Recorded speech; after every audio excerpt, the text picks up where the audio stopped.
Hey!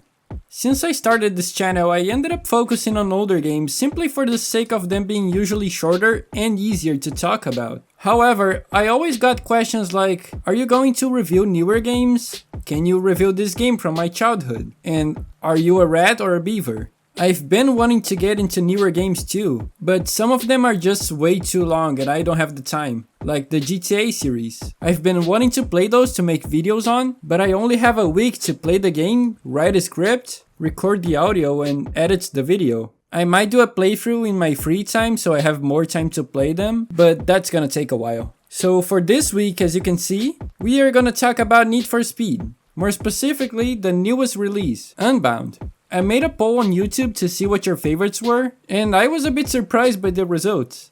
But not really. Most of you said that Heat was your favorite, but the second game with most votes was 2015, followed by Unbound.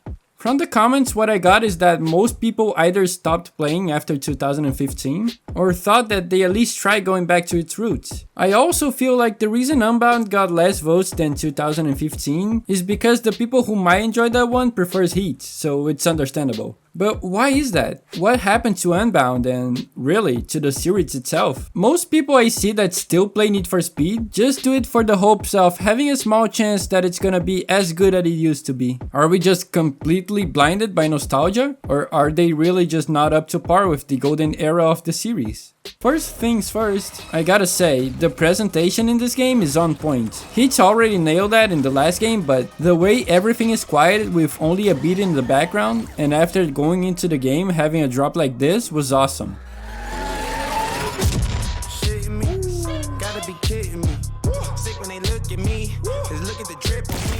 And now that you got a little hype about it, I'm gonna bring it down by asking, what the fuck is this? Yeah, so let's address the elephants in the room here. When the trailer for this game first came out, it divided an already split fanbase once more. Not only the fanbase was split, but you can see on Twitter people who didn't even play the game talking about it. Actually, that's not out of the ordinary.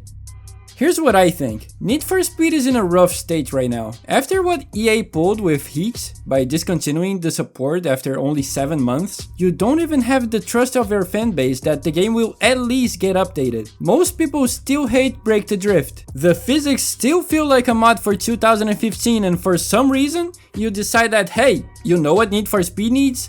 Cartoony characters. I can't blame anyone who's mad and completely ignored this game, which was apparently most of you considering it peaked at 14,000 players and instantly dropped like her mom to her knees. One of the reasons I believe they had to do that is because it's the exact same game as Heat, even to the same poses that the characters do. And that's the only excuse they have for selling it to you for $60 again. I mean, just look at the map, it's basically the same shit. Alright, let's get back on track. The story begins with the game introducing us to our character and Yaz. You two were adopted by Rydell and grew up around cars. Petty Yaz gets mad because Rydell doesn't kiss her ass all the time and start doing business with a shady guy called Alec, who ends up stealing every car from Rydell's garage. They fight and the racing scene in the city is over. 2 years later, doing taxi jobs, you meet Tez. Yeah, I was like, yo, bro. And yo, check this, bro. He was all like, if you know, bro. And you know what I said? Bro! Oh, amazing. She tells you that the racing scene is making a comeback, now being run by Yaz, who's working for Alec. So you work together to win what they call the Lakeshore Grand. You have 4 weeks to get 4 cars, each for a different class to race in the finals. Spoiler alert here if you still wanna play this game. When you get to the finals, Tess says that Alec wants to fix the race, so you and Yaz have to lose so they can make money. You two refuse to throw the race and start working together again. She reveals that she actually had nothing to do with the robbery that took place 2 years ago. She just got mad that they thought that it was her fault. So she didn't say anything for 2 years and started working for Alec, the guy who did the robbery. You win the grand, go back home where Yaz and Rydell make peace, and that's the end of it. Overall, pretty simple story. They try their best to make you feel bad for Yaz, but it's so stupid and she just ends up as selfish. And hurts Rydell's feelings. I cannot forgive that. I love Rydell. During the story, you also do some side missions. During the day, you deliver cars for Rydell, and during the night, you do side jobs for Tess. But whenever you get into a car, the police is instantly after you. In the end, you find out that she was working for Alec and you were actually stealing cars for him. And because this is Need for Speed, you also get a repossession job for someone who calls themselves the Blacklist. And the car is a BMW M3 GTR. Because of course it is. I thought this was very cool the first time I saw it, but then I remembered the number of times they threw a Most Wanted Easter egg in my face. At this point it just feels like they're holding baits in my face. It's like, yeah, you like Most Wanted, don't you? Of course you do. Give us your money. For what it is, I believe this one to have the best handling of the last 4 games. It's exactly what you had in Heat, but you can also drive without having to drift every corner you see. It still isn't perfect. Even if your car is fully made to be grippy, it still drifts out of nowhere if you're hitting the brakes. I guess that's what happens if you try to mod your game instead of starting over like you should. For some reason they also removed the quick adjust you had in Heat, which is dumb.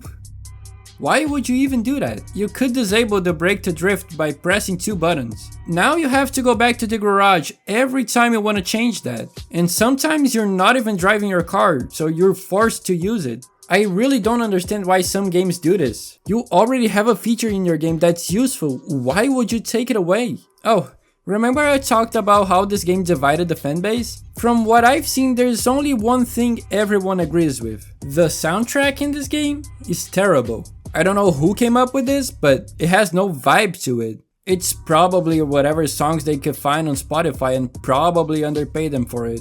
One moment you're listening to A$AP Rocky, and the next moment you have Chinese rap playing. Actually, A$AP Rocky is probably the best thing this game has. And I'm not even a fan. Don't get me wrong, he seems like a cool guy, but this game did him dirty too. You meet him in the game and he goes into this long monologue about how his name means always strive and prosper, and how everyone struggles and he's only human too. Like, dude, what is going on? No lie. It's not every day you're sitting next to A$AP Rocky. I'm actually pretty nervous. People don't get to know that I'm human just like them. I go through struggles just like them. I go through frustrations and everything. As far as my accolades and accomplishments go, it wasn't easy, you know, and like I said,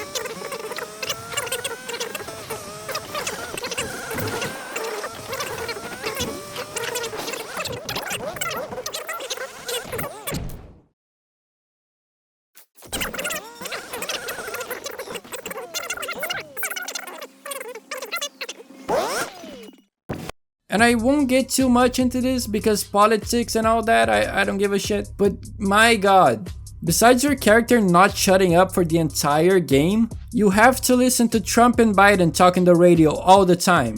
It's not actually them, but characters representing them. One is a woman who wants to take down the racing scene so much that she ignores other problems the city has. And the other one is an old man that doesn't even know where he is most of the time. And your character keeps acting like he's in the right. How street racing is art and a form of expression, and that the police should bust real criminals. Yeah dude, it's not like we just killed 2 families 20 seconds ago when we hit the traffic. It's so bad, and this has been a narrative that they've been trying to push for the last few games. And you have your dumbass character saying dumb stuff instead of being quiet like he should. It completely takes you out of it. Any type of immersion is gone unless you agree 100% with what this brainless idiot says. Okay, let me see something good to say about this game too. I can't just rant all day.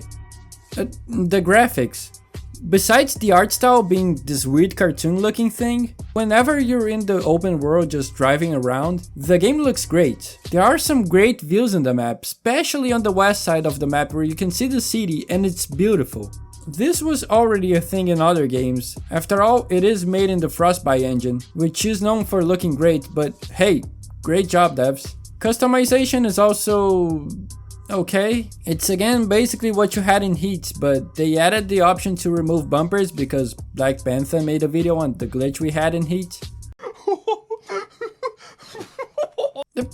Is anyone gonna say that it's unacceptable that this game doesn't have any kind of matchmaking? The online servers can only hold up to 16 people, and now you can only race certain tracks if you have a car for that class. Races can go up to 8 people, so at best, you get 2 full races per lobby. That is, if people even join your race, because you only send a request for people in the lobby. You have to keep inviting people and cancelling it every time you want to play with more than 2 people. It is very inconvenient, and I cannot believe I don't see more people complaining about that. Sadly, I believe that at this point, Need for Speed already needs another reboot. They keep making small changes to fine-tune the game and reselling it for $60, when the problem is way bigger than that. Doing small changes to the drift won't make people start buying this game again. Fortnite-looking characters won't make children interested in Need for Speed. Pushing a political agenda in the game won't make Twitter users buy the game. When did Twitter even do something? They just complain like I'm doing right now and give no solutions. Like I'm doing. But hey, at least I bought your shitty game. Anyway, I know this is a different type of video, it's more like a rant, but I had to get it out of my chest. I don't know how many of you agree with what I'm saying. As far as I know, this could be the next most hated video on YouTube. But I'm honestly just sad that the Need for Speed franchise became a simple crash grab with a lack of soul, trying to appeal to newer audiences while the people who truly care about the series are being left behind with nothing but Easter eggs. Still, I hope you enjoyed this one. Feel free to rant about how you feel in the comments if you want to discuss about the series. I'll be there too. We're not that big of a community, but our love for the games is truly something unique. What do you think they need to do? Do you agree? Disagree? Are you mad because you use Twitter? Yeah, that's it for this one. I'll see you in the next one. Take care.